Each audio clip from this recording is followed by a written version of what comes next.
आखिरकार इनकाउंटर कल ही क्यों हुआ? क्या ये ऑपरेशन के लिए कोई सावन महीने का सोमवार ढूंढा गया था क्या? क्या हो गया है इन लोगों को?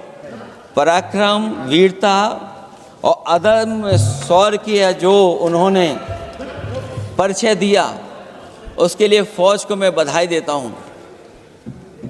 लेकिन अभी जब मैं सुन रहा था,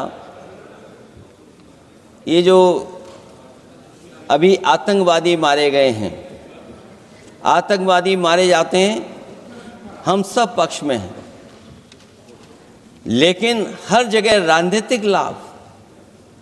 राजनीतिक लाभ आखिरकार कौन उठा रहा है? क्योंकि मैं अपनी बात खत्म कर रहा था, अध्यक्ष महोदय ये पूछ रहे हैं कि आज महादेव ऑपरेशन पे मैं धन्यवाद क्यों नहीं दे रहा हूं।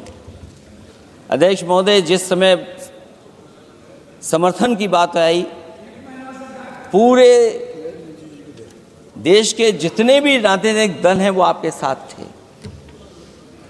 आखिरकार इनकाउंटर कल ही क्यों हुआ?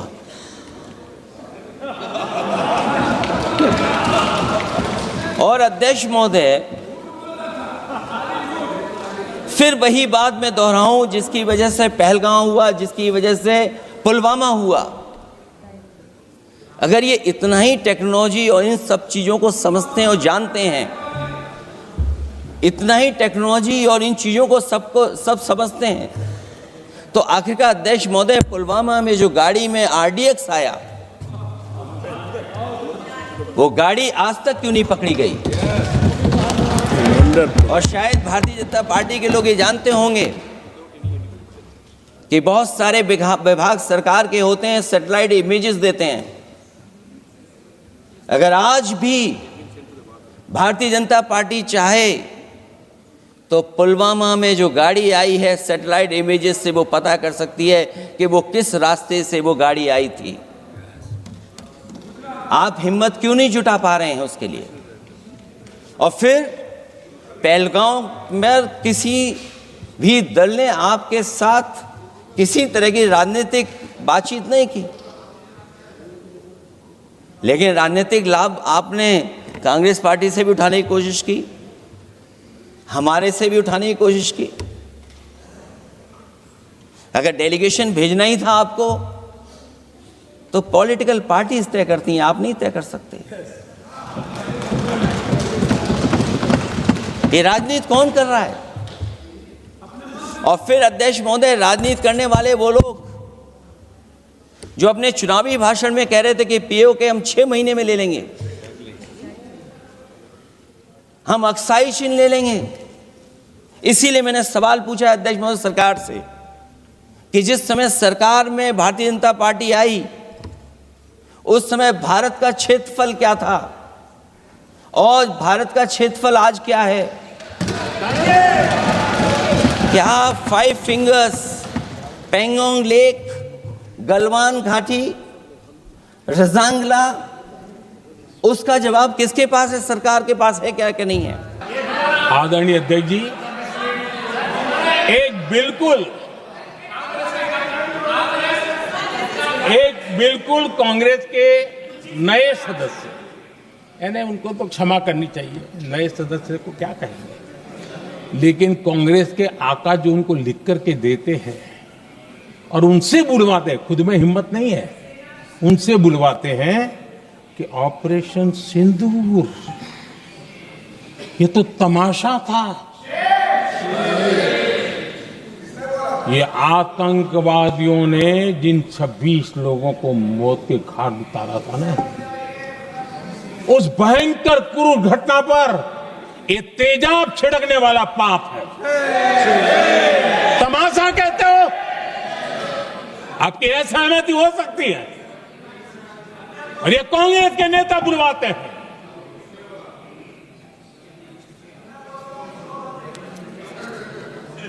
आदरणीय अध्यक्ष जी, पहलगाम के हमलावरों को कल हमारे सुरक्षा बलों ने ऑपरेशन महादेव करके अपने अंजाम तक पहुंचाया।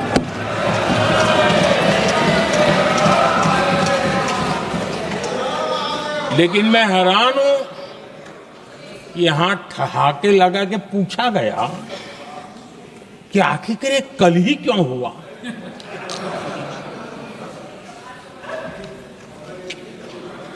अब ये क्या हो गया है मुझे समझ नहीं आ रहा है। क्या ये ऑपरेशन के लिए कोई सावन महीने का सोमवार ढूंढा गया था क्या?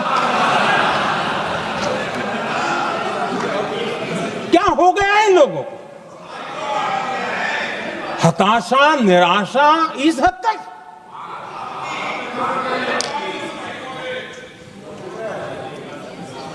और देखिए मजा, पिछले कई सप्ताह से हाँ ऑपरेशन सिंदूर हो गया तो ठीक है, पहलगाम के आतंकियों का क्या हुआ, पहलगाम के आतंकियों का।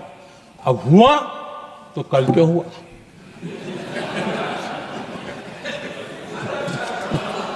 और कल ही क्यों हुआ? क्या हाल है अध्यक्ष जी का। आदरणीय अध्यक्ष जी,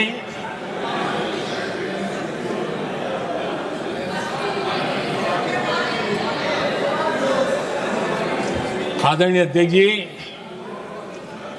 शास्त्रों में कहा गया है, हमारे शास्त्रों में कहा गया है, शस्त्रेण रक्षिते राष्ट्रे, शस्त्रेण रक्षिते राष्ट्रे शास्त्र चर्चा प्रवर्तते।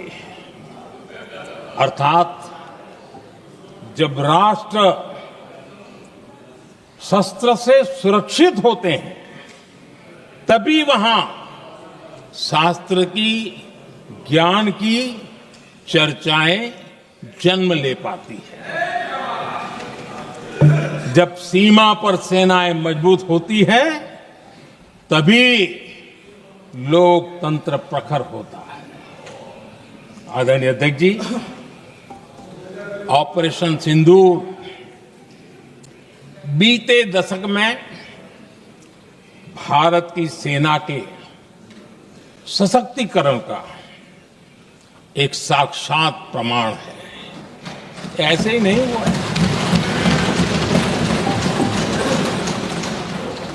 कांग्रेस के शासन के दौरान सेनाओं को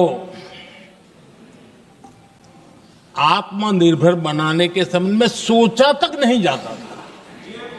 आज भी आत्मनिर्भर शब्द की मजाक उड़ाई है। वैसे वो महात्मा गांधी से आया हुआ है, लेकिन आज भी मजाक उड़ाई जाती है।